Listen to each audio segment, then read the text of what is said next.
In Brightmoor, Detroit, Tess arrives at the house she booked online. The instructions say she'll find the keys inside the lockbox, but when she opens it she finds it empty. She immediately calls the booking agent for help, only to be sent to voicemail. After leaving a message and ignoring several calls from her ex, she notices that the lights inside the house are on. Tess rings the bell and to her shock, Keith opens the door. He explains that he's currently renting the house, and they realize that the agent accidentally double-booked the place. Since it's raining pretty heavily, Keith tells Tess to come in. Then Keith shows Tess his booking confirmation to prove he's telling the truth. Tess calls the nearest hotel to try to get a room, but unfortunately it's already fully booked tonight. Keith overhears this and points out there's a medical convention in town, so he doesn't think there'll be rooms anywhere. He convinces her to share the house for the night and even lets her have the bed because he can sleep on the couch. In the bedroom, Tess finds Keith's wallet, so she takes a picture of his ID before giving it to him. After taking a shower, she returns to the living room and discovers Keith waiting for her with wine. Tess turns down the drink but agrees to chat for a while. She shares that she's in town for a job interview with a documentary filmmaker named Catherine, and Keith reveals that Catherine's next film will be about a Detroit music collective, which he's one of the founders of. Having something in common helps them get along and the conversation lasts hours while Tess ends up drinking anyway. In the middle of the night, Tess is awakened by the door creaking. Suddenly she hears a screech and discovers that the bedroom door is open. Keith is having a nightmare on the couch, so he's the one making weird noises. Tess comes closer and shakes his arm, calling his name. At first nothing happens, however when she tries again, he's startled awake and she screams in shock. Tess asks him if he opened her door, but he swears he didn't. Then Tess goes back to the bedroom and makes sure to lock the door before going to bed. The next morning Tess wakes up to find a note from Keith saying he had to go out, but he wishes her good luck. On her way out, she leaves the key in the lockbox. Now that there's sunlight, Tess is surprised to notice that every house in the neighborhood is in ruins except for the one she rented. In the city, she meets with Catherine in a cafe for the interview. When Tess tells her where she's staying, Catherine thinks it's crazy and warns her that it isn't a good neighborhood. Moments later Tess returns to the house and sees a homeless man named Andre trying to get her attention. As he starts running toward her, she rushes to the lockbox to get the key and manages to get inside right before the guy catches up to her. He pounds on the door and tells her to come out, ignoring her when she asks him to leave. While keeping an eye on the window, Tess tries to call the police but they tell her they don't have available units now. Afterward Tess goes to the bathroom only to notice there's no toilet paper. She searches every room in the house but she can't find it anywhere, so she decides to check the basement. Tess finally finds the paper there and quickly grabs a roll. However, when she tries to leave she discovers that the door has closed and locked itself. She can't open it no matter how hard she shakes it, and she can't call for help because she left her phone upstairs. Tess has the main key, so when Keith returns he won't be able to come in. There's also a window that she can't open. While looking around for something she can use to open the door, Tess discovers a rope coming out of a hole in the wall. When she pulls it, a secret door opens. It's very dark inside, so she decides to ignore it.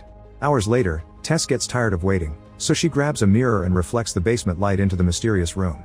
Now she can see a short corridor, so she crosses it and finds another door. She opens it and turns on the light, which reveals an old mattress, a bucket, a camera, and a bloody handprint on the wall. Tess is so horrified that she rushes back to the basement. Suddenly someone pounds on the main door, so Tess looks out the window to confirm that Keith has finally returned. She pounds on the window until he hears her and he manages to open it from the outside, so she can pass him the key. Seconds later they're both in the house and Tess tells him about the mysterious room. Keith doesn't think it's weird because basements are supposed to have junk, but Tess wants to leave.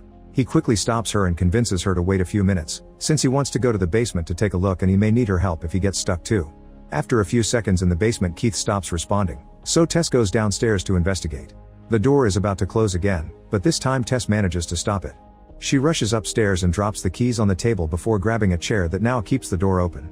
Then she goes to the mysterious room, however Keith isn't there. Tess looks around the corridor and thanks to the phone's light, this time she sees a new door. When she opens it, she finds a very creepy tunnel. At that moment Tess hears Keith asking for help, so she gathers her courage and descends into the tunnel. After crossing a gate, she finds some empty cages with bowls in them. As she starts crying, she keeps searching the tunnel until she's startled by something, but it's just Keith. He's also terrified and says someone bit him. They agree they need to leave but they can't agree on which way is the exit, so an argument ensues. Suddenly a naked monstrous lady appears in the corridor and grabs Keith to start bashing his head on the wall until he's dead. Then this monster roars at Tess. Meanwhile, successful actor AJ is driving near the beach when he receives a call from his producers. They inform him that his co-star has accused him of abuse, so he's now fired.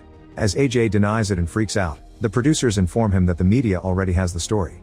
AJ hangs up and stops the car to stare at the ocean in shock. Sometime later AJ goes to see his accountant, who points out he won't be able to afford a lawyer and keep this fancy lifestyle.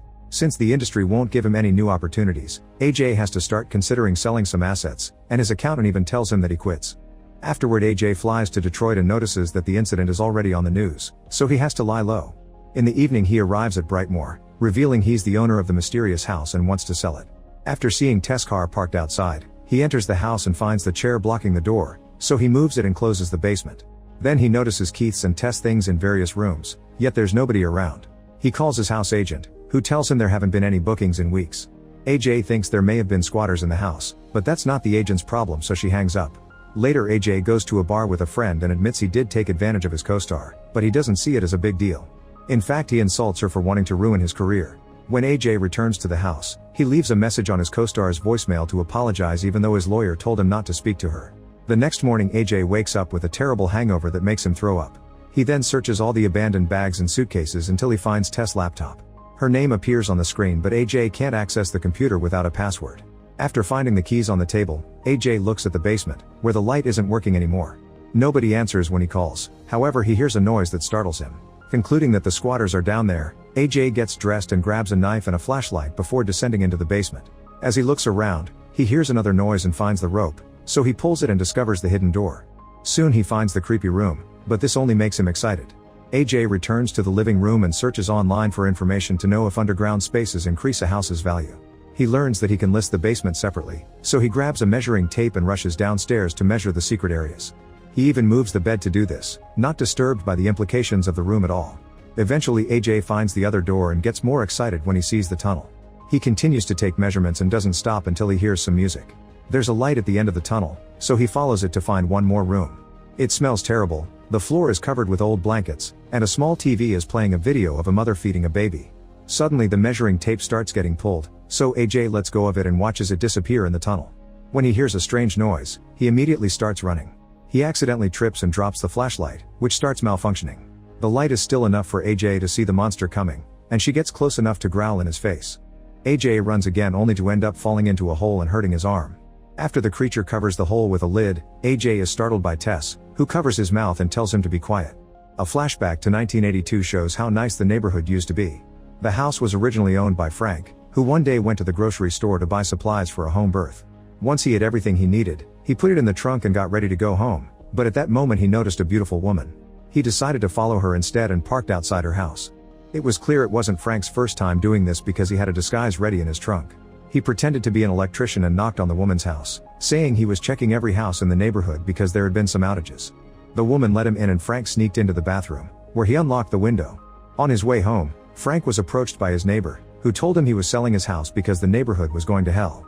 After announcing that he'd never move, Frank took all the supplies to the basement, where a woman's screams could be heard.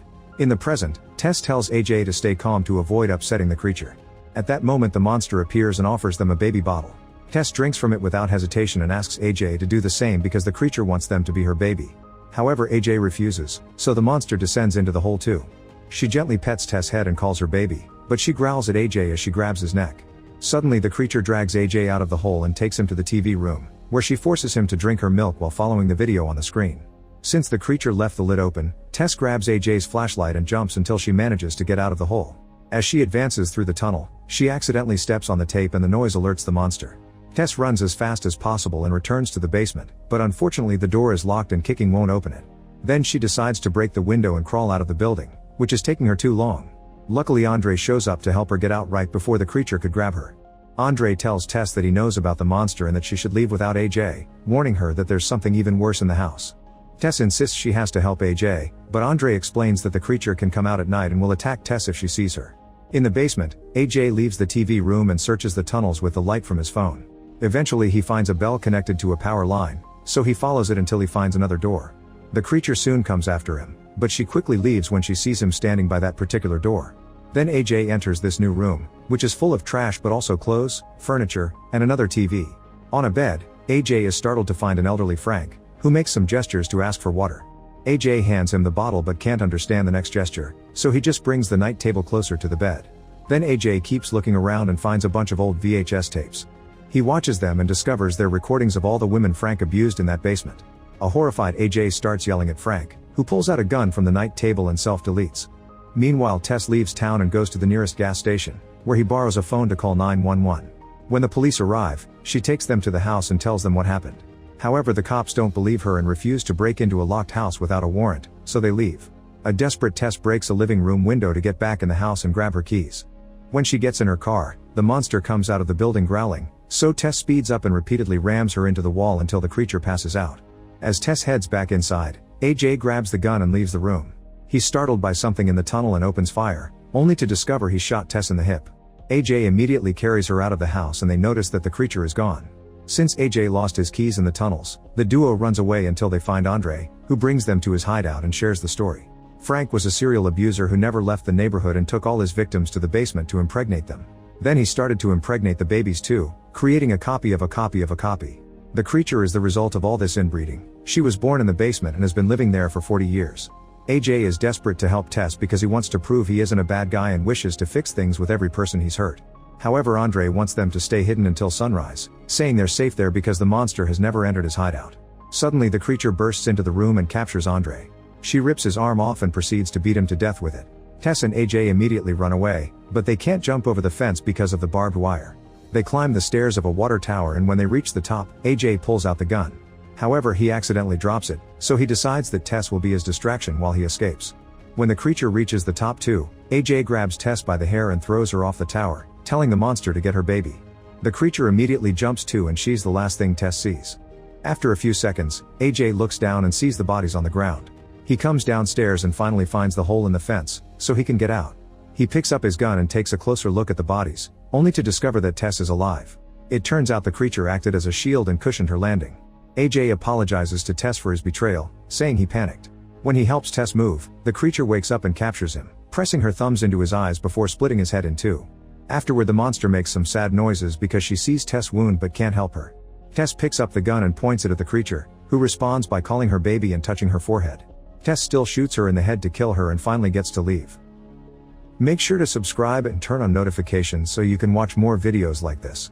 Thanks for watching.